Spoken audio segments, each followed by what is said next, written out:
Hi guys. आज इस video में हम बात करेंगे हमारा जो ब्रोकिंग सेगमेंट है जहां पर grow, angel one, Anand Rathi shares and stock brokers है, उनके जो Q1 FY27 का रिजल्ट आया है और जो मैनेजमेंट का कमेंट्री भी आया है, उस बारे में ही हम जो है एनालाइज करेंगे कि रिजल्ट कैसा है, मैनेजमेंट का गाइडेंस कैसा है। तो पहले जो है हम शुरू करते हैं इनका जो बिजनेस मॉडल है। तो बिजनेस मॉडल इन तीनों का तो मोर और लेस सेम ही है, लेकिन जो है थोड़ा बहुत जो है चेंजेस है इनका जो बिजनेस मॉडल है वहां पर।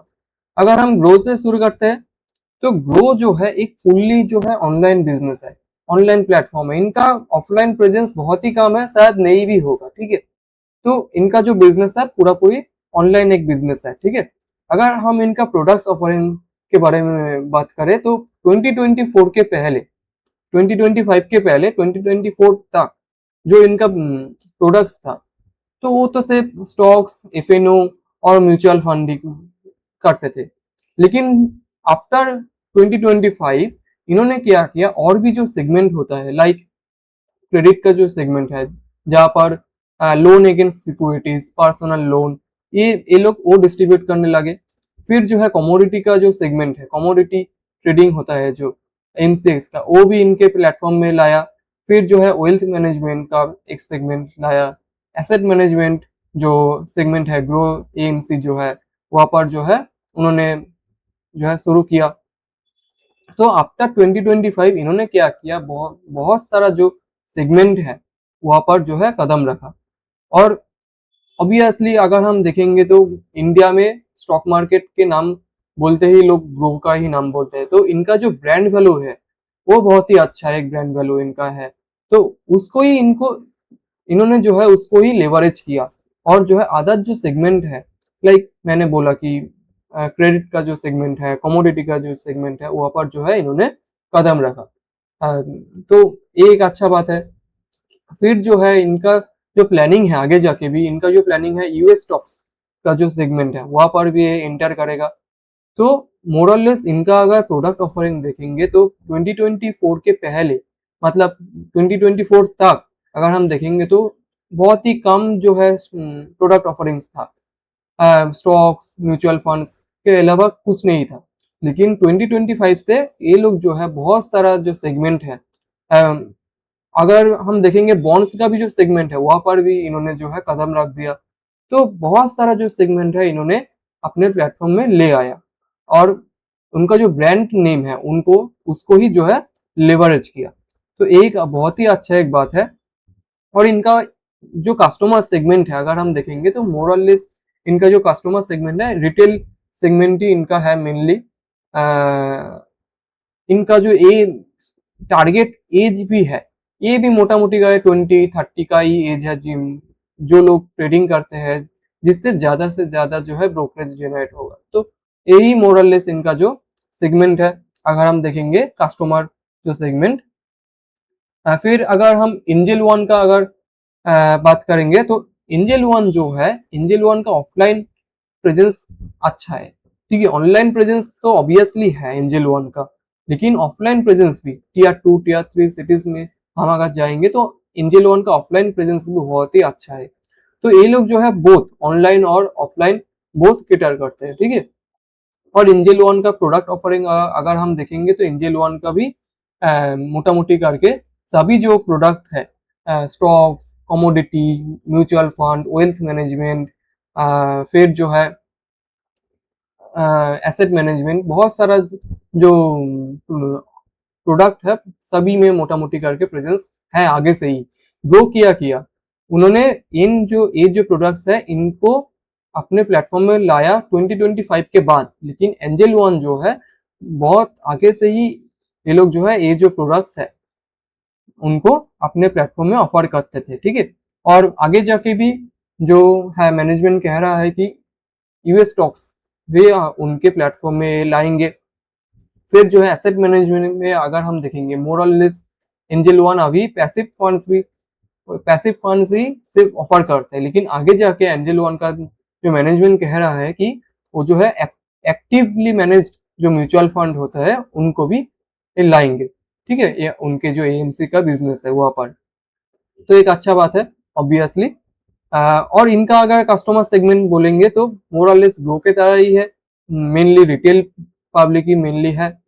और जो है उनका जो एज है 25-30 एज के आसपास ही है। इनका जो 50% क्लाइंट है, इनका जो 50% कस्टमर है, उनका एज अराउंड अराउंड 25 का है, ठीक है। तो हम बता सकते हैं कि ये लोग भी जो है मोर और लेस रिटेल पब्लिक को ही जो है अट्रैक्ट करते हैं, कैटर करते हैं। और इनसे जो है ज्यादा से ज्यादा जो है ब्रोकरेज, ऑब्वियसली ये लोग जो है 25 एज का जो एक पर्सन होगा वो ऑब्वियसली ज्यादा ट्रेडिंग करेगा। तो ये एक बात है। तो मोटा मोटी करके कस्टमर सेगमेंट जो है ग्रो और एंजल वन का सेम ही है। फिर अगर हम Anand Rathi shares and stock brokers का अगर बात करेंगे तो इनका जो मेन बिजनेस है वो ऑफलाइन बिजनेस है, ठीक है। ऑनलाइन बिजनेस भी है, लेकिन मेन जो बिजनेस बिजनेस है वो ऑफलाइन बिजनेस है, ठीक है। और इनका अगर कस्टमर सेगमेंट भी अगर हम देखेंगे तो इनका कस्टमर सेगमेंट है 90% इनका क्लाइंट जो है उनका एज 30 से ऊपर है, ठीक है। अराउंड अराउंड आई थिंक 50% जो क्लाइंट है उनका जो एज है 40 से ऊपर है, ठीक है। तो यहाँ पर जो आता है कि अगर ऑब्वियसली एक जो पर्सन जिनका एज 25 का है वो ज्यादा ट्रेडिंग करेगा, वो ये नहीं सोचेगा कि हाँ मेरा लॉस हो रहा है, मेरे को जो है वेल्थ क्रिएशन करना है। लेकिन जिनका एज 30, 35, 40 है, उनका मेन टारगेट क्या होगा? उनका मेन टारगेट होगा कि कैसे मैं वेल्थ क्रिएट करूं, ना कि ट्रेडिंग करूं, ठीक है।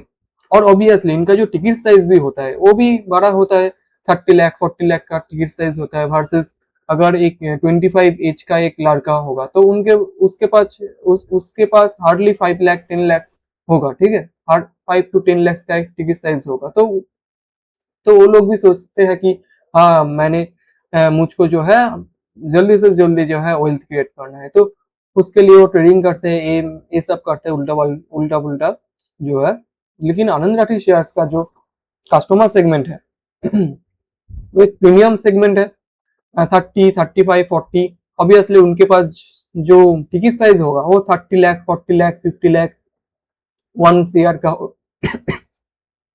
1 CR का होगा, है ना। तो इनका जो क्लाइंट बेस भी है वो बहुत ही एक प्रीमियम क्लाइंट बेस है आनंद राठी शेयर्स के, अगर हम देखेंगे तो। और जो है इसके वजह से क्या होता है कि ये जो आनंद राठी शेयर्स का जो रिजल्ट आता है, तो इनका जो रिजल्ट है वो मार्केट के, ऑब्वियसली ये जो ब्रोकिंग सेगमेंट है यहाँ पर मार्केट अगर गिरेगा तो रेवेन्यू गिरेगा। लेकिन आनंद राठी शेयर्स का अगर हम रेवेन्यू का जो ग्रोथ है वो मार्केट गिरने से बहुत ज्यादा नहीं गिरता।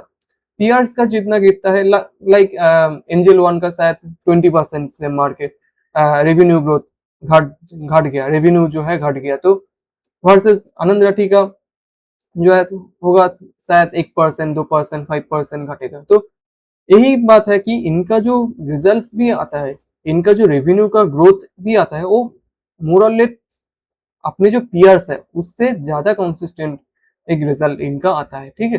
तो ये एक बात है जो कि ना बहुत ही अच्छा एक चीज है। तो मेन जो डिफरेंस है आनंद राठी शेयर्स और जो एंजल वन ग्रो है उनके साथ, जो इनका डिफरेंस है वो है क्लाइंट बेस में, ठीक है। तो यही बात है। प्रोडक्ट ऑफरिंग अगर हम इनका बात करेंगे तो ये जो है stocks, commodity, mutual fund distribution, insurance product, तो यही सब ये डिस्ट्रीब्यूट करते हैं, ठीक है, मोरलेस। तो यही बात है, इन तीनों का जो बिजनेस मॉडल है मोरलेस तो सेम ही है, लेकिन थोड़ा बहुत जो है ऑपरेशनल जो चेंजेस है वो है, ऑपरेशनल डिफरेंस जो है इनका। फिर अगर हम इन तीनों का रिजल्ट्स के बारे में अगर हम बात करेंगे तो पहले जो है ग्रो का नंबर आता है। तो ग्रो का अगर हम नंबर देखेंगे तो रेवेन्यू ग्रोथ अगर हम देखेंगे तो रेवेन्यू ग्रोथ इस क्वार्टर में 62% आया, ठीक है। 62% का एक रेवेन्यू ग्रोथ आया। क्वार्टर क्वार्टर भी जो है इनका जो रेवेन्यू है वो इंक्रीज किया। ऑब्वियसली बहुत ही कम ही किया, लेकिन किया, जो कि ना आगे जाके हम इनका जो पीयर्स है उसके बारे में भी हम बात करेंगे, तो वहां पर देखेंगे कि उनका जो रेवेन्यू ग्रोथ है वो उतना ज्यादा नहीं है। अगर हम ग्रो का रेवेन्यू लास्ट क्वार्टर में भी देखेंगे तो रेवेन्यू ग्रोथ लास्ट क्वार्टर में भी अराउंड अराउंड 90% के लगभग था। तो रेवेन्यू ग्रोथ जो है इनका वो पिकअप किया लास्ट क्वार्टर से। पिछले क्वार्टर में शायद Q3 FY26 में इनका ग्रोथ था 20-30% के लगभग, ठीक है। तो इनका जो रेवेन्यू ग्रोथ है बहुत ही अच्छे तरह जो है पिकअप किया लास्ट क्वार्टर से। तो एक बात है, और इनका सेगमेंटल अगर परफॉर्मेंस भी अगर हम देखेंगे तो यहाँ पर इनका सेगमेंटल परफॉर्मेंस है, जहां पर हम देख सकते हैं कि इक्विटी डेरिवेटिव्स का जो सेगमेंट है वहां पर 51% का जो है ग्रोथ हमको दिखने पड़ रहा है। इक्विटी डेरिवेटिव बहुत ही एक इम्पोर्टेंट सेगमेंट है इनके लिए, क्योंकि इनका अगर टोटल रेवेन्यू शेयर भी हम अगर देखेंगे तो 52% रेवेन्यू आता है इक्विटी डेरिवेटिव से, ठीक है, जो कि ना बहुत ही एक ह्यूज नंबर होता है obviously. 52% is a very big number. तो वहां पर जो ये जो बड़ा जो सेगमेंट है वहां पर भी 51% का ग्रोथ रेट हमको देखने को मिल रहा है। पिछले क्वार्टर में भी जो अगर हम देखेंगे तो 75% का है ग्रोथ रेट हमको देखने को मिलेगा। पिछले क्वार्टर मतलब Q4 FY26 में जो है इस सेगमेंट में 75% का ग्रोथ रेट था। तो ये जो सेगमेंट है फिर से पिकअप किया। बीच में जो है ऑब्वियसली सेबी का जो गाइड जो रूल्स रेगुलेशंस जो चेंज हुआ था उसके वजह से ऑब्वियसली इनका जो उसका जो इफेक्ट हुआ था इस सेगमेंट में, तो वहां पर से थोड़ा बहुत जो है अभी अच्छा कर रहा है, ठीक है। तो आगे जाके भी हमको दिखने पड़ेगा कि हाँ इस ये जो सेगमेंट है यहाँ पर कैसा ये करते हैं, ठीक है। फिर जो है स्टॉक का अगर हम सेगमेंट अगर देखेंगे, स्टॉक्स मतलब डिलीवरी इंट्राडे ये सब जो सेगमेंट है यहाँ पर जो है 38% का एक ग्रोथ रेट हमको देखने को मिल रहा है, जो कि ना अच्छा ही है, अच्छा ही बोलूंगा।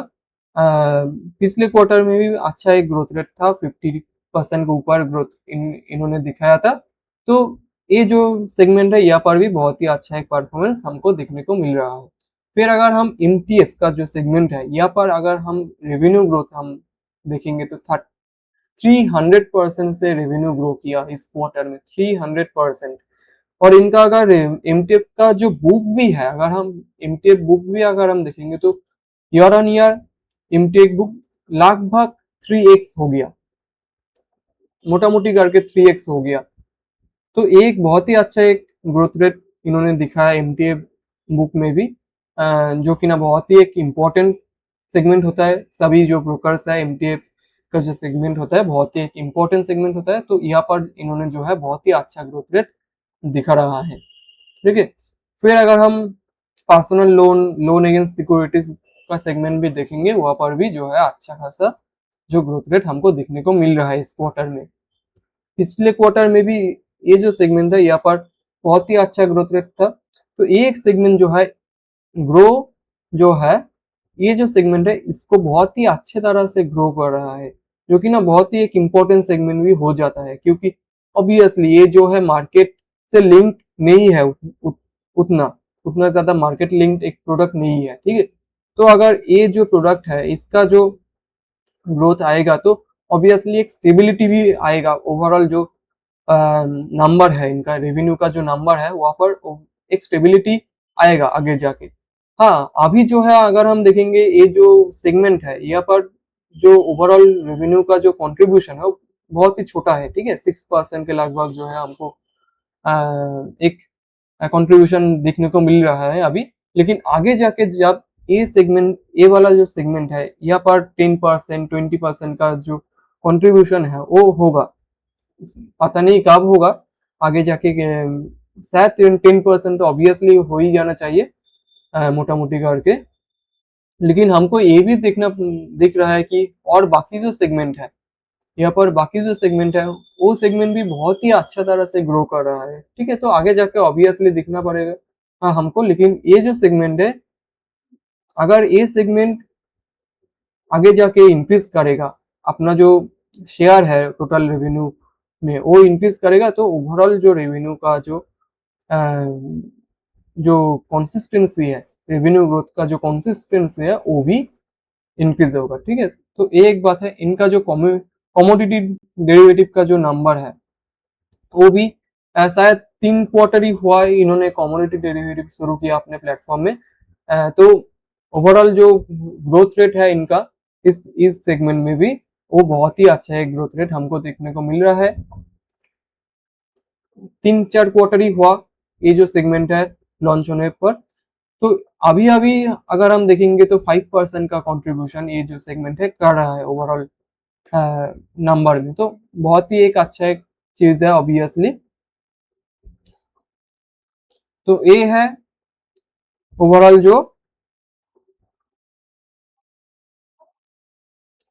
जो सेगमेंटल जो परफॉर्मेंस है यही है मोटा मोटी करके। फिर अगर हम मार्केट शेयर के बारे में अगर हम बात करेंगे तो मार्केट शेयर भी ग्रो जो है इंक्रीज कर रहा है। म्यूचुअल फंड का एसआईपी का जो मार्केट शेयर है 14% है अभी, और जो कि ना year on year around around जो है 170 बीपीएस से इंक्रीज किया। तो यहाँ पर भी जो है मार्केट शेयर जो है सभी जो सेगमेंट है म्यूचुअल फंड एसआईपी स्टॉक्स का भी अगर हम देखेंगे तो वहां पर भी 3% से जो है मार्केट शेयर इंक्रीज हुआ। पिछले साल जो है अराउंड अराउंड 12% के आसपास जो है स्टॉक्स का जो शेयर था टोटल मार्केट में। तो ओवरऑल जो अगर हम इक्विटी डेरिवेटिव्स में भी अगर हम देखेंगे अराउंड अराउंड 4% का जंप आया। तो यहाँ पर भी जो है अच्छा खासा हमको जो है मार्केट शेयर गेन हमको दिख रहा है सभी कंपनी का। कोई भी कंपनी हो, कोई भी कंपनी का मेन मोटिव क्या होता है कि मार्केट शेयर जो है इंक्रीज करना। तो ये काम जो है ग्रो बहुत ही अच्छा तरह से कर रहा है, ठीक है। सभी जो तो सेगमेंट है वहां पर बहुत ही अच्छा तरह से ये जो है मार्केट शेयर जो है इंक्रीज कर रहा है, ठीक है। फिर अगर हम आ जाते हैं फिर से नंबर्स में, तो कॉस्ट टू सर्व अगर हम देखेंगे यहाँ पर जो है ऑपरेटिंग लेवरेज हमको देखने को मिल रहा है, ठीक है। और लगातार जो है क्वार्टर आफ्टर क्वार्टर जो है कॉस्ट टू सर्व का जो नंबर है ये घटता डिक्रीज होता हुआ हमको दिख रहा है, ठीक है। पिछले क्वार्टर में अगर हम देखेंगे तो वहां पर शायद अराउंड अराउंड 11%, पिछले 2-3 क्वार्टर 10-11% का ही रहा। अगर हम ईयर ऑन ईयर अगर हम देखेंगे तो वहां पर जो है अराउंड अराउंड 14-15% का एक नंबर आता था इनका कॉस्ट टू सर्व में, जो कि ना अभी जाके 10%, 11%, 12% के आसपास आ गया है, ठीक है। जो कि ना बहुत ही एक अच्छा चीज है। और इस तरह ग्रो जो है ऑपरेटिंग लेवरेज भी इनको मिल रहा है, ठीक है। और इनका अगर कॉस्ट टू सर्व में एम्प्लॉय का जो एक्सपेंस है वो भी आता है। तो एम्प्लॉय गाइडेंस भी जो है ग्रो का जो मैनेजमेंट बता रहा है कि एम्प्लॉय जो है आगे जाके उनका उतना ज्यादा इंक्रीज नहीं करेगा।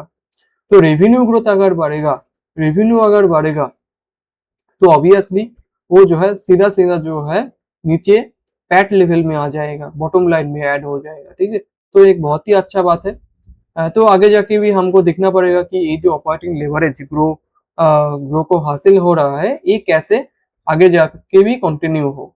कॉस्ट टू ग्रो जो एडवर्टाइजमेंट ये सब होता है, तो यहाँ पर भी अगर हम देखेंगे तो 200 बीपीएस से ईयर ऑन ईयर डिक्रीज हुआ। अभी जो है अराउंड 10%, 11% हर एक क्वार्टर जो है नंबर रहता है। 10% टू 11%, 9% का एक नंबर रहता है इनका, जो कि ना मोटा मोटी करके जो है डिक्रीजिंग है, ठीक है। क्योंकि हम हमारा जो Q1 FY26 था वहां पर अराउंड अराउंड 11% का ये नंबर हमको देखने को मिल रहा था, जो कि ना अभी इस क्वार्टर में जो है 9.9% में आया। और आगे जाके क्योंकि ऑब्वियसली ग्रो का जो ब्रांड वैल्यू है वो बहुत ही एक अच्छा एक ब्रांड वैल्यू है, तो ये जो है आगे जाके और भी नीचे आ सकता है।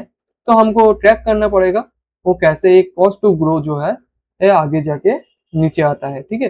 तो ओवरऑल जो कॉस्ट टू ग्रो ये जो नंबर है ये धीरे धीरे करके और भी कम हो रहा है, और ऑपरेटिंग लेवरेज जो है इनको मिल रहा है, ठीक है। तो एक बहुत ही अच्छा एक चीज है। अगर हम इबिटा नंबर भी अगर हम देखेंगे, इबिटा मार्जिन भी इस क्वार्टर 1200 बीपीएस से इंक्रीज किया, 1200 बीपीए बेसिस पॉइंट से इंक्रीज किया, जो कि ना बहुत ही एक अच्छा नंबर है, बहुत ही एक अच्छा इंक्रीज है, ठीक है। पिछले भी क्वार्टर में अगर हम देखेंगे वहां पर भी 1300 बीपीएस से जो है इबिटा मार्जिन इंक्रीज किया था, ठीक है। तो ओवरऑल जो ऑपरेटिंग लेवरेज है ग्रो को बहुत ही अच्छा तरह से मिल रहा है। और ऑब्वियसली ग्रो जो है कि एक ऑनलाइन प्लेटफॉर्म है, तो इंक्रीमेंटल जो रेवेन्यू होगा वो उसका 90% 80% जो है डायरेक्टली बॉटम लाइन में आएगा, वो डायरेक्टली इबिटा में आएगा, वो डायरेक्टली पैट में आएगा। तो एक बात तो ऑब्वियसली अगर कोई भी ऑनलाइन जो बिजनेस है उनको हम अगर देखेंगे तो उनका जो एक्सपेंस है वो एक लेवल तक इंक्रीज करता है, ठीक है। उसके बाद से जो है इनका ऑपरेटिंग लेवरेज आना शुरू होता है, ठीक है। लेकिन ऑब्वियसली इनको भी थोड़ा बहुत तो R&D में खर्चा करना ही पड़ता है, क्योंकि अगर आप R&D में खर्चा नहीं कर पाओगे, अगर आप मेंटेनेंस अच्छा नहीं कर पाओगे अपने जो प्लेटफॉर्म है, तो वहाँ पर जो है आगे जाके ये जो मार्केट शेयर हम इंक्रीज होता हुआ दिख रहा है लोग के फेवर में, वो आगे जाके कहीं ना कहीं जो है लूज करेगा ये। तो वो भी एक बात है कि इनको जो है कॉन्सिस्टेंटली जो है टेक्नोलॉजी में इन्वेस्टमेंट करना पड़ता है, ठीक है। तो इनको जो ओवरऑल जो ऑपरेटिंग लेवरेज की अगर एक बात करते हैं तो बहुत ही अच्छा एक ऑपरेटिंग लेवरेज इनको मिल रहा है। पैट भी अगर हम देखें, पैट में भी जो है एक ऑपरेटिंग लेवरेज हमको देखने को मिल रहा है। पैट जो है 95% से इंक्रीज किया वर्सेस रेवेन्यू जो है 60% से इंक्रीज किया था। तो बहुत ही एक अच्छा एक नंबर जो हमको देखने को मिल रहा है। पैट मार्जिन जो है इस क्वार्टर में 750 बेसिस पॉइंट से इंक्रीज किया ईयर ऑन ईयर, जो कि ना बहुत ही एक अच्छा एक चीज होता है। ऑब्वियसली पैट मार्जिन अगर इंक्रीज करता है तो ऑब्वियसली तो बहुत ही अच्छा एक चीज है। फिर जो हम इनका यूजर बेस भी अगर हम देखेंगे तो यूजर बेस में भी अच्छा खासा जो है इंक्रीज हमको देखने को मिल रहा है। स्टॉक्स का जो एक्टिव यूजर बेस है वो जो है लगातार जो है 15% टू 20% से ग्रो कर रहा है, जो कि ना बहुत ही अच्छा है। और आगे जाके भी ये जो पूरा सेगमेंट है इनका जो यूजर बेस सभी कंपनी का अगर हम देखेंगे तो वो जो यूजर बेस है वो आराम से 15% 20% से इंक्रीज होना ही चाहिए, ठीक है। तो एक बात और है कि इनका जो यूजर बेस है बहुत ही अच्छा तरह से ग्रो कर रहा है। डेरिवेटिव का जो यूजर्स है उस सेगमेंट में भी अगर हम देखेंगे तो 40% का जो है इंक्रीज हमको मिल रहा है, दिखने को मिल रहा है, ठीक है। पिछले क्वार्टर में भी अगर हम देखेंगे तो 50% का जो है इंक्रीज हुआ था डेरिवेटिव्स एक्टिव यूजर बेस में। ऑब्वियसली बीच में जो सेबी ने प्रॉब्लम किया था रेगुलेशंस के बारे में, प्रॉब्लम तो नहीं, सेबी ने ठीक ठाक ही कदम उठाया था, लेकिन ये जो कंपनी है इनके लिए तो ऑब्वियसली वो प्रॉब्लम ही है। लेकिन वो जो प्रॉब्लम हुआ था उसके बाद से जो है ये लोग उस प्रॉब्लम से उभर के ये आता हुआ दिख रहा है हमको, ठीक है। तो एक बात है ऑब्वियसली यूजर बेस अगर बढ़ेगा तो revenue is a by product obviously. तो एक बात है। अगर हम डिसबर्समेंट भी अगर हम देखेंगे, इनका जो क्रेडिट का जो बिजनेस है वहां पर 52% का डिसबर्समेंट इंक्रीज होता हुआ हमको दिख रहा है, ठीक है। तो ओवरऑल जो नंबर आया है ग्रो का बहुत ही अच्छा एक नंबर आया है। ओवरऑल जो ग्रोथ है बहुत ही अच्छा एक ग्रोथ रेट है मेंटेन कर रहा है। और ऑब्वियसली मुझे जो लगता है कि इक्विटी मार्केट जो है अगले जो 2-3 साल है वहां पर बहुत ही अच्छा करना चाहिए, क्योंकि लास्ट 2 साल से तो इक्विटी मार्केट कुछ नहीं किया। तो आगे जाके ये जो सभी जो कंपनी है सभी कंपनी अच्छा करना चाहिए, ठीक है, यही बात है इनका। तो ऑब्वियसली अगर हम पूरा जो नंबर अगर हम देखेंगे रेवेन्यू का ग्रोथ जो है, एबिटा का ग्रोथ है, पैट का ग्रोथ है, स्टॉक्स यूजर बेस का जो ग्रोथ है, तो सभी नंबर में जो है पॉजिटिव ही पॉजिटिव है, ठीक है। ये जो ग्रोथ का जो नंबर आया है Q1 में बहुत ही पॉजिटिव एक आउटकम आया है।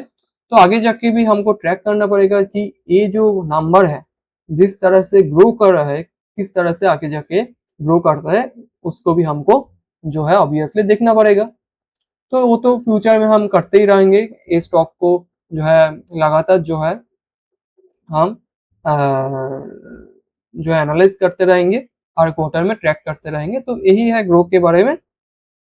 तो उसके बाद एंजल वन का अगर हम देखेंगे तो इनका जो रेवेन्यू ग्रोथ है इस क्वार्टर में वो अराउंड अराउंड 25% के लगभग है। तो एंजल वन का भी अगर हम देखेंगे तो तो FY25 के बाद जो इनका जो स्लो डाउन आया था, ठीक है, रेवेन्यू में, ऑब्वियसली मार्केट बहुत ही करेक्ट किया था, तो ऑब्वियसली इनका जो प्रॉब्लम होगा ही। लेकिन वो जो स्लो डाउन हुआ था वहां से आस्ते आस्ते जो है थोड़ा बेटर कर रहा है अभी। पिछले क्वार्टर में भी अगर हम देखेंगे तो 40% का ग्रोथ रेट था, इस क्वार्टर में भी 20% 25% का ग्रोथ रेट हमको देखने को मिल रहा है। तो थोड़ा बहुत तो इम्प्रूव किया है एंजल वन। पिछला जो Q3 FY26 था, Q2 FY26, Q1 FY26, वो 3 क्वार्टर तो बहुत ही बुरा किया है एंजल वन ने। लेकिन अभी आस्ते आस्ते जो है इनका जो ग्रोथ फिर से वापस आ रहा है, ठीक है। एक एक बात यह है, इनका जो क्लाइंट बेस भी अगर हम देखेंगे तो क्लाइंट बेस भी लगातार जो है 20% से इंक्रीज कर रहा है, ठीक है। तो क्लाइंट बेस पिछले क्वार्टर में भी अगर हम देखेंगे तो वहां पर भी अराउंड अराउंड 25% का एक ग्रोथ रेट हमको देखने को मिल रहा है। तो क्लाइंट बेस ऑब्वियसली इनका इंक्रीज कर रहा है, एक स्टेबल स्पीड में जो है इंक्रीज कर रहा है। इनका जो मार्केट शेयर भी अगर हम देखेंगे तो मार्केट शेयर में भी जो है रिटेल एफएनओ जो है वहां पर थोड़ा बहुत इंक्रीज हुआ, लेकिन रिटेल कैश जो इक्विटी डिलीवरी इंट्राडे है वहां पर जो है थोड़ा बहुत डिक्रीज दिख रहा है। रिटेल कमोडिटी में अगर हम देखेंगे वहां पर तो इनका मार्केट शेयर बहुत ही बड़ा है, ठीक है, 50% से ऊपर मार्केट शेयर इनका है।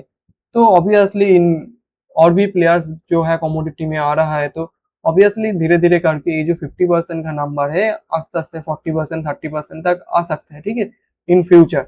तो वही हमको दिखने को मिल रहा है कि लास्ट ईयर में जो था अराउंड अराउंड 57% का मार्केट शेयर था, जो कि ना अभी 52% का मार्केट शेयर है।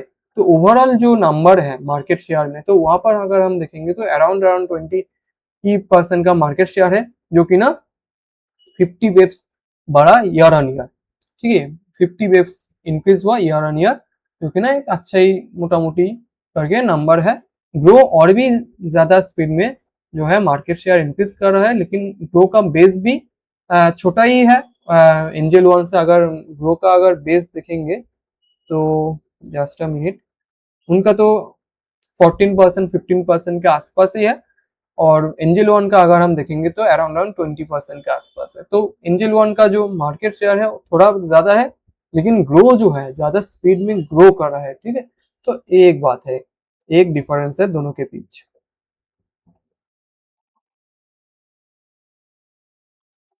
अगर हम इनका एमटीएफ बुक जो है,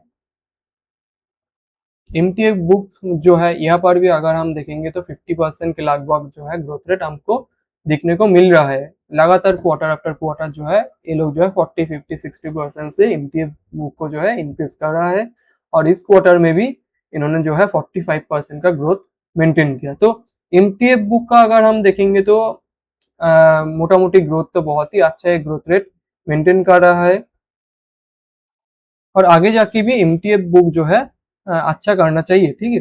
तो एक बात है। फिर जो है एसेट मैनेजमेंट का जो अगर हम सेगमेंट देखेंगे, एसेट मैनेजमेंट का सेगमेंट अगर देखेंगे तो यहाँ पर 600 अराउंड अराउंड 70% का ग्रोथ रेट हमको देखने को मिल रहा है। और एसेट मैनेजमेंट में अगर हम बोलेंगे तो अभी तक जो है एंजल वन सभी जो स्कीम्स है वो मोटा मोटी करके सिर्फ और सिर्फ पैसिव फंड्स है, लेकिन आगे जाके ये लोग जो बता रहे हैं कि ये लोग एक्टिव फंड्स में भी इंटर करेंगे, तो वहां पर भी एसेट मैनेजमेंट को और भी ज्यादा बूस्ट मिलेगा, ठीक है। तो एक बात है। और जो एसेट मैनेजमेंट का जो बिजनेस है बहुत ही अच्छा रेट से ग्रो कर रहा है। वेल्थ मैनेजमेंट का बिजनेस भी अगर हम देखेंगे तो वेल्थ मैनेजमेंट में भी बहुत ही अच्छा एक ग्रोथ रेट हमको देखने को मिल रहा है। क्वार्टर ऑन क्वार्टर 33% का ग्रोथ रेट जो है एंजल वन ने दिखाया, ठीक है।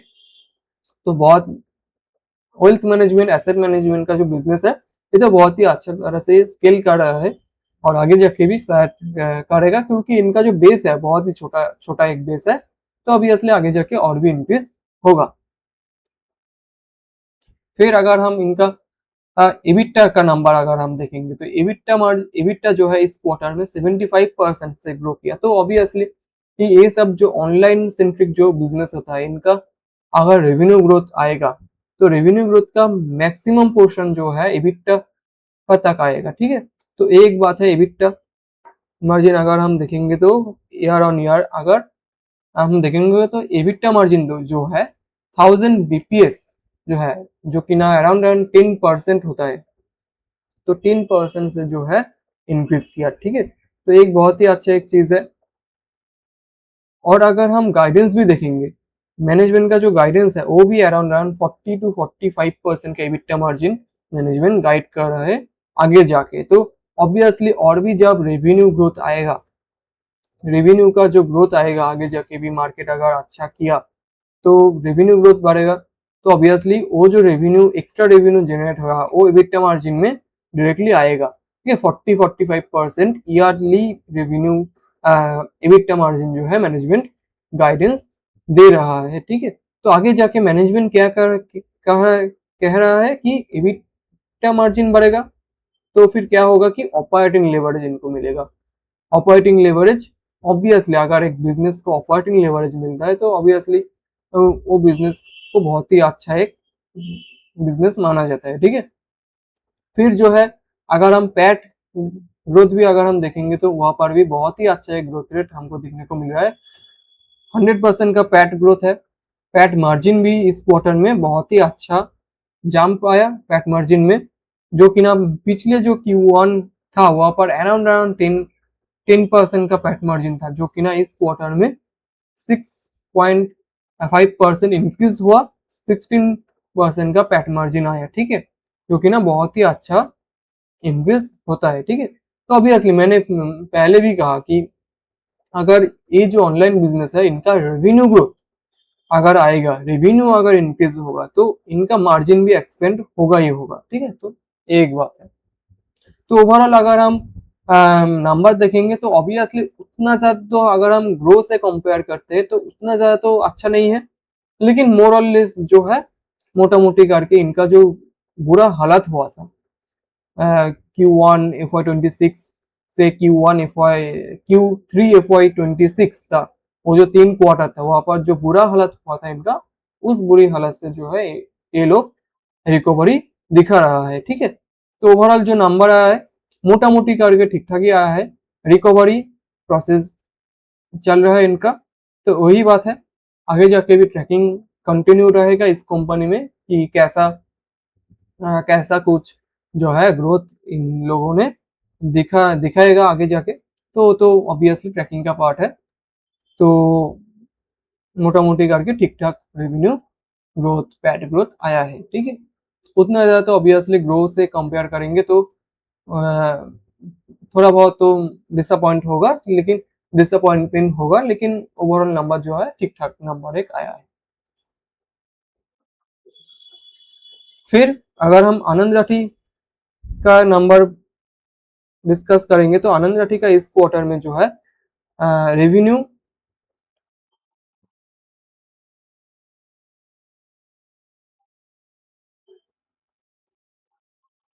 जस्ट अ मिनट,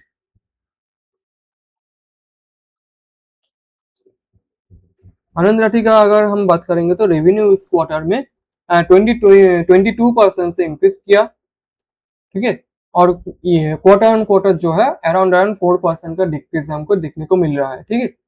लेकिन आनंद राठी का जो मेन बात है कि ये लोग जो है आगे भी पिछले 2-3 क्वार्टर भी अराउंड अराउंड 20% का ही जो है रेवेन्यू ग्रोथ दिखाया, 20-30% का रेवेन्यू ग्रोथ दिखाया। तो इनका जो मॉडल है वो उतना ज्यादा ग्रोथ का नहीं है, ठीक है। उतना ज्यादा हाई रेट से ये लोग नहीं ग्रोथ कर पाएंगे, लेकिन जो है इनका जो रेवेन्यू का जो कंसिस्टेंसी है, ग्रोथ रेवेन्यू ग्रोथ का जो कंसिस्टेंसी है वो इनके साथ है, ठीक है।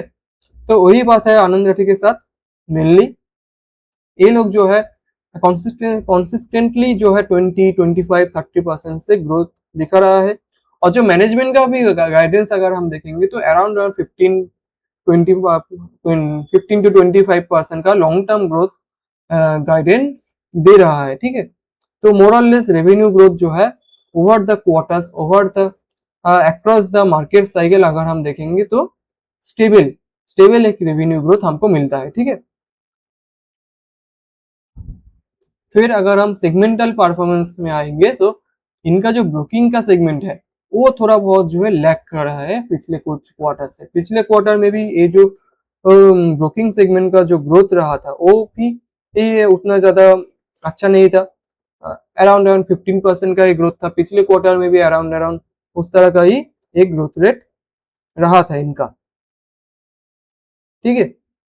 12% का ग्रोथ रेट Q3 FY26 में रहा था, ठीक है। तो इनका जो ब्रोकिंग का जो सेगमेंट है वो थोड़ा बहुत लैग कर रहा है। अगर हम देखेंगे तो अराउंड 10 to 15% के आसपास ही ये लोग जो है रेवेन्यू ग्रोथ दिख रहा है, ये जो सेगमेंट है ये। फिर अगर हम नॉन ब्रोकिंग सेगमेंट अगर हम देखेंगे तो इंटरेस्ट ऑन एमटीएफ बुक अगर हम देखेंगे तो एमटीएफ बुक जो है बहुत ही अच्छा एक स्पीड में ग्रो किया। और अगर हम एमटीएफ बुक का जो एयूएम है वहां पर भी अच्छा अच्छा खासा जो है ग्रोथ रेट हमको देखने को मिल रहा है, जो कि ना अराउंड अराउंड 50% ग्रोथ रेट है।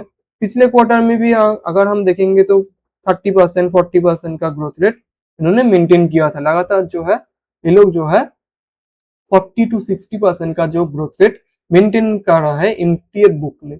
और जो है अगर हम इनका डेट टू इक्विटी रेशियो भी अगर हम देखेंगे तो डेट टू इक्विटी रेशियो बहुत ही कम ही है। Around around 1x debt to equity ratio, जो कि ना गाइडेंस मैनेजमेंट जो दे रहा है वो around around debt to equity ratio का जो गाइडेंस दे रहा है 1.5 to 2x का दे रहा है मैनेजमेंट। तो इनका जो एमटीएफ बुक है वो भी ये लोग जो है आराम से बहुत ही अच्छे तरह स्पीड में जो है ग्रो कर सकते हैं अगले 1-2 साल, ठीक है, without taking any external equity, ठीक है। तो एक बात है, इनका जो डेट टू इक्विटी रेशियो है बहुत ही कंट्रोल्ड है, अभी बहुत ही कम है। तो ये आगे जाके बढ़ेगा। और एमटीएफ बुक भी कि अगर हम मैनेजमेंट का गाइडेंस जो है वो है कि ये जो FY27 है, FY27 के इन तक हम 1750 करोड़ टू 800 करोड़ 1800 करोड़ का एक एमटीएफ बुक खड़ा करेंगे, ठीक है, जो कि अराउंड अराउंड 30 to 35% का ग्रोथ रेट आता है ओवर Q1 FY27। तो आगे जाके जो है नेक्स्ट 3 क्वार्टर में ये जो आनंद राठी शेयर्स है इनका जो एमटीएफ बुक है वहां पर 30 to 35% का जो है ग्रोथ रेट हमको देखने को मिलेगा, ठीक है। ऑब्वियसली मार्केट अगर अच्छा होगा तो और भी अच्छा कर सकते हैं, और मार्केट अगर थोड़ा बहुत लैग करता है तो ये जो 1750 करोड़ का जो गाइडेंस है, 1750 करोड़ टू 1800 करोड़ का जो गाइडेंस है ये मिस भी हो सकता है। लेकिन मार्केट अगर मोटा मोटी करके अच्छा रहेगा, जो कि ना रहना चाहिए आगे जाके, क्योंकि लास्ट 2-3 क्वार्टर अगर हम देखेंगे, 2-3 क्वार्टर अगर नहीं, 2 साल अगर हम देखेंगे तो वहां पर जो है मार्केट बहुत ही ज्यादा लैग किया, ठीक है। तो आगे जाके मार्केट कंडीशन भी अच्छा होगा तो एमटीएफ का जो बुक है, एमटीएफ का जो सेगमेंट है वो ग्रोथ दिखा सकते हो और भी अच्छा ग्रोथ दिखा सकता है। तो ये एक बात है एमटीएफ बुक में। फिर अगर डिस्ट्रीब्यूशन का जो इनकम है, डिस्ट्रीब्यूशन इनकम अगर हम देखेंगे जहां पर म्यूचुअल फंड का जो सेगमेंट आता है, म्यूचुअल फंड डिस्ट्रीब्यूशन का सेगमेंट आता है, वहां पर हम अगर देखेंगे तो 30% का ग्रोथ रेट हमको देखने को मिल रहा है। और मैनेजमेंट का जो गाइडेंस है वो भी है अराउंड अराउंड 40% 50% का, 30 to 40% का एक गाइडेंस मैनेजमेंट दे रहा है, ठीक है। तो यह पर भी अगर हम नॉन ब्रोकिंग का जो सेगमेंट है वहां पर अगर हम देखेंगे तो अराउंड अराउंड इस क्वार्टर में 40% का एक ग्रोथ रेट हमको दिख रहा है, ठीक है। और नॉन ब्रोकिंग का जो सेगमेंट है वो 29% कंट्रीब्यूट करता है, ठीक है। और मैनेजमेंट का क्या कहना है कि आगे जाके ये जो ब्रोकिंग और नॉन ब्रोकिंग का जो सेगमेंट है इन दोनों को हम 50-50 कर देंगे, ठीक है। तो एक अच्छा एक गाइडेंस है। क्यों अच्छा है कंपनी के लिए? क्योंकि अगर ये दोनों 50-50 कंट्रीब्यूट करेंगे तो ब्रोकिंग का जो सेगमेंट है वो क्या है, वो थोड़ा बहुत वोलेटाइल है। ऑब्वियसली मार्केट अगर नीचे गिरेगा तो लोग कम ट्रेड करेंगे, अगर मार्केट ऊपर जाएगा तो लोग ज्यादा से ज्यादा ट्रेड करेंगे। तो ऑब्वियसली ये जो सेगमेंट है थोड़ा बहुत वोलेटाइल वोलेटाइल है, बहुत ही वोलेटाइल एक सेगमेंट है। लेकिन नॉन ब्रोकिंग जो सेगमेंट है वो एक स्टेबल एक सेगमेंट है, जहां पर जो है एक स्टेबल इनकम आता है डिस्ट्रीब्यूशन इनकम से। म्यूचुअल फंड का जो डिस्ट्रीब्यूशन बिजनेस है इनका, वो पर से स्टेबल एक इनकम आता है।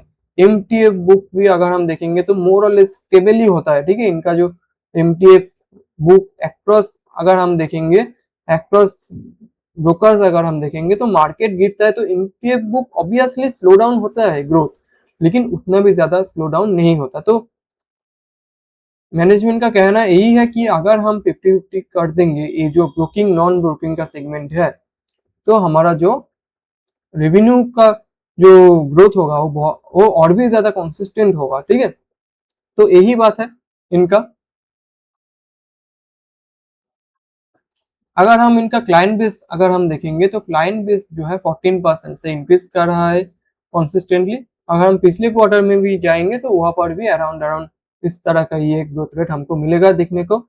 तो इनका क्लाइंट बेस जो है वो एक जो है प्रीमियम क्लाइंट बेस है ऑब्वियसली, उसको जो है इन लोगों ने जो 15% के growth rate around around 15% CAGR से जो है ग्रो कर रहा है, जो कि ना बहुत ही अच्छा है। और ऑब्वियसली ये जो सेगमेंट है ब्रोकिंग का, कैपिटल मार्केट का, यहाँ पर तो ग्रोथ होगा ही होगा फ्यूचर में, ठीक है। तो यही बात है, क्लाइंट बेस जो है बहुत ही अच्छा है, एक स्पीड में 14, 15, 20% से ग्रो कर रहा है और आगे जाके भी शायद इस तरह का ग्रोथ रेट हमको देखने को मिलेगा।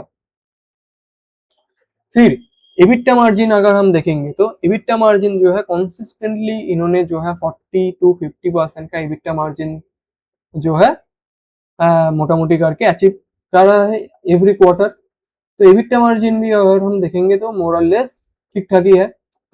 मतलब जो EBITDA मार्जिन जो है इंक्रीज भी किया है, ईयर ऑन ईयर अगर इंक्रीज देखेंगे तो 2.37% से इंक्रीज किया EBITDA मार्जिन, जो कि ना अच्छा है बहुत ही। और इनका ऑपरेटिंग लेवरेज के बारे में अगर हम बात करेंगे तो इनका ऑपरेटिंग लेवरेज तो उतना ज्यादा नहीं आएगा जितना ज्यादा ग्रो एंजल वन का आएगा, लेकिन ओवरऑल जो ऑपरेटिंग लेवरेज आ रहा है, क्योंकि इनका जो एमटीएफ बुक भी है वो भी अच्छा खासा रेट से जो है ग्रो कर रहा है, तो वहां से ऑपरेटिंग लेवरेज आएगा।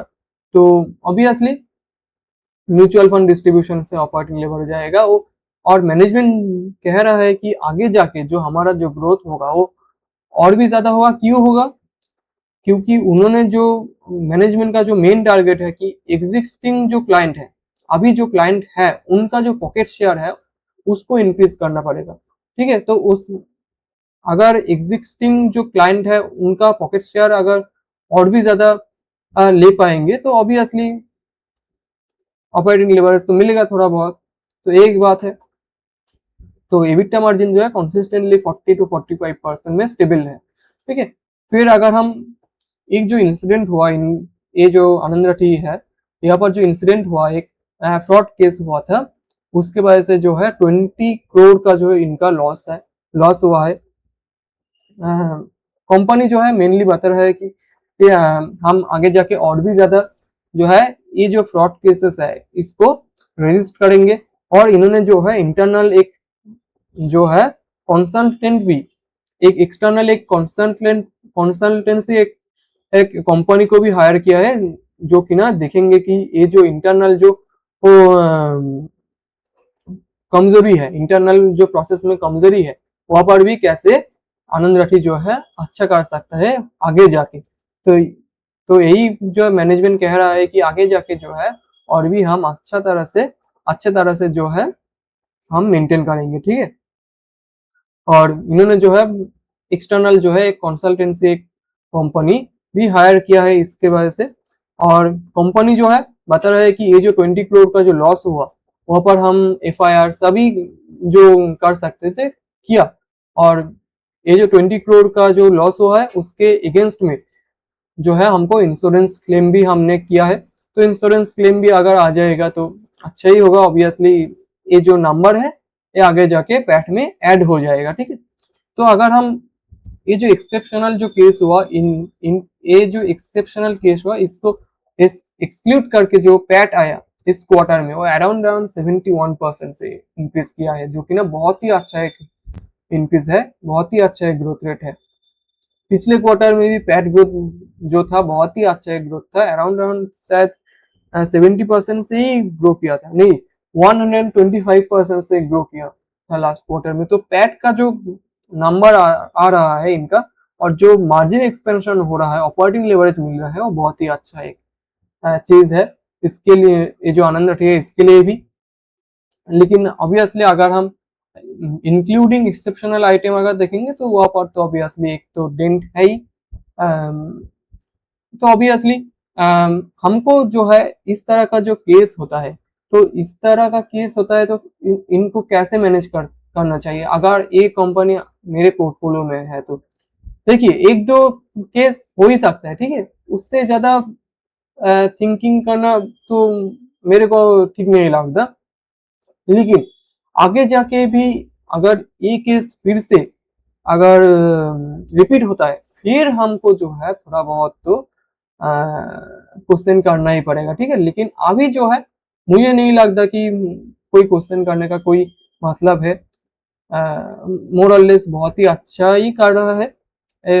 एक दो केस तो होता ही है, सभी कंपनी के साथ होता है, लेकिन हमको देखना पड़ेगा कि ये जो केस हुआ यहाँ से मैनेजमेंट कैसा करके जो है सीखते हैं, और भी ज्यादा सीखते हैं कि हाँ कैसे ये सब जो मैनेज करना पड़ेगा हमको, और भी अगर बड़ा होगा ये जो कंपनी आगे जाके तो और भी बड़ा होगा, तो वहां पर भी ऑब्वियसली फ्रॉड केस हो सकता है। लेकिन मैनेजमेंट का कंपनी का क्या चीज है कि उनको जो है प्रोटेक्ट करना पड़ेगा।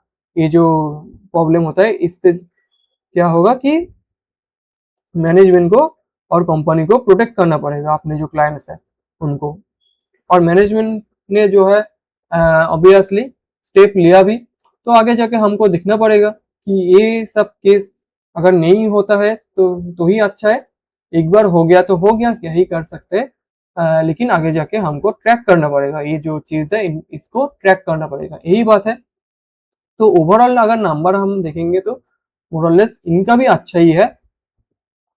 तो अगर इन तीनों कंपनी का अगर कंपैरिजन करेंगे कि ग्रो, एंजल वन और आनंद राठी का कंपैरिजन भी अगर हम करेंगे, तो ग्रो और एंजल वन जो है मोरलेस थोड़ा बहुत जो है मार्केट लिंक्ड है, बहुत ही एक मार्केट लिंक्ड एक कंपनी है।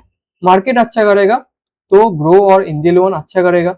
मार्केट अगर करेक्ट करेगा, मार्केट अगर नहीं चलेगा तो ग्रो और एंजल वन जो है लैग करेगा, ठीक है। लेकिन आनंद राठी शेयर्स जो है, इनका जो रिजल्ट है वो और भी ज्यादा जो है कॉन्सिस्टेंट है, ठीक है। मार्केट लिंक उतना ज्यादा नहीं है। अगर मार्केट गिरता है तब भी ये जो है थोड़ा बहुत ग्रोथ रेट दिखा सकता है, थोड़ा बहुत ही, लेकिन हाँ उतना ज्यादा नहीं गिरता है इनका जो रेवेन्यू है। लेकिन मार्केट जब अच्छा भी करता है तब भी ये नहीं है कि इनका रेवेन्यू ग्रोथ जो है 100% से इंक्रीज करता है, तो ये भी नहीं है। तो ये जो है मोटा मोटी करके एक स्टेबल ग्रोथ रेट मेंटेन करेगा, करता है। तो यही बात है इन तीनों का। और इन तीनों का ही जो हम बात करेंगे, अगर इन तीनों का जो प्रेजेंस है जो सेगमेंट में, जो कि ना ब्रोकिंग सेगमेंट है, इंडिया का जो ब्रोकिंग सेगमेंट है वो अगले जो 5 साल 10 साल है वहां पर ग्रो ही करेगा, ठीक है। वहां पर तो ग्रो ही करेगा ये जो पूरा जो सेगमेंट है। तो इस सेगमेंट अगर ग्रो करता है तो इन तीनों कंपनी का ही जो है मार्केट शेयर जो है अच्छा होगा, मार्केट कैप जो है और भी बड़ा होगा। तो इन तीनों कंपनी का ही आगे जो है बहुत ही एक ओशन जैसा जो है फील्ड पड़ा है, ठीक है। तो एक बात है कि पूरा जो सेगमेंट है वो पूरा सेगमेंट ही जो है ग्रो करेगा आगे जाके, तो यही बात है इनका। तो लेकिन क्या है कि ग्रो और एंजल वन जो है थोड़ा बहुत वोलाटाइल रिजल्ट देगा, लेकिन आनंद राठी शेयर्स जो है वो उनसे ज्यादा कॉन्सिस्टेंट रिजल्ट देगा, ठीक है, कॉन्सिस्टेंट ग्रोथ दिखाएगा। यही मोरलेस जो है डिफरेंस है। और अगर हम इन तीनों का जो वैल्यूएशन है, वैल्यूएशन का भी अगर हम बात कर लेते हैं तो grow around 50x 55x valuation के है। उसके बाद अगर एंजल वन को अगर हम देखेंगे तो उसका जो पी है अराउंड 30x पी है, और आनंद राठी का जो पी है अराउंड करके जो है 25% का 25x पी हमको देखने को मिलता है। ठीक है, तो ऑब्वियसली ग्रो का जो ब्रांड वैल्यू है वो बहुत ही बड़ा एक ब्रांड वैल्यू है, तो ऑब्वियसली जो है ग्रो का जो है पी भी बड़ा है, और ग्रो साइज में भी अगर हम देखेंगे तो थोड़ा बहुत तो बड़ा ही है। ठीक है,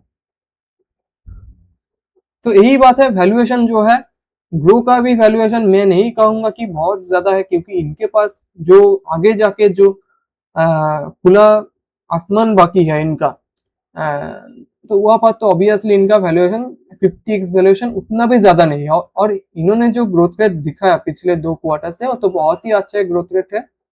फिर एंजल वन जो है वो भी अच्छा ही कर रहा है, लेकिन obviously grow versus angel one में ग्रो ही ऑब्वियसली आगे रहेगा। और आनंद राठी एक अलग केस की तरह ही हमको दिखना पड़ेगा, क्योंकि उनका जो यूजर बेस है वो बहुत ही अलग एक यूजर बेस है, इनका जो बिजनेस है वो भी अलग एक बिजनेस मॉडल है। ठीक है, तो मोरलेस तीनों कंपनी अच्छा है, ये तो हमको ही डिसाइड करना पड़ेगा कि कौन सा वाला अच्छा होगा हमारे लिए, उस बारे में तो मैं नहीं कहूंगा, लेकिन मोरलेस अगर हम वैल्यूएशन देखेंगे तो आनंद राठी जो है बहुत ही एक सस्ता वैल्यूएशन में है, अभी 25x वैल्यूएशन में है। ग्रो थोड़ा बहुत तो महंगा लगता है वर्सेस आनंद राठी, लेकिन उतना भी ज्यादा नहीं है मेरे ख्याल से। तो यही बात है, तो आगे जाके ऑब्वियसली इन तीनों का जो ट्रैकिंग कंटिन्यू रहेगा। तो इस वीडियो में इतना ही, थैंक्स फॉर वॉचिंग।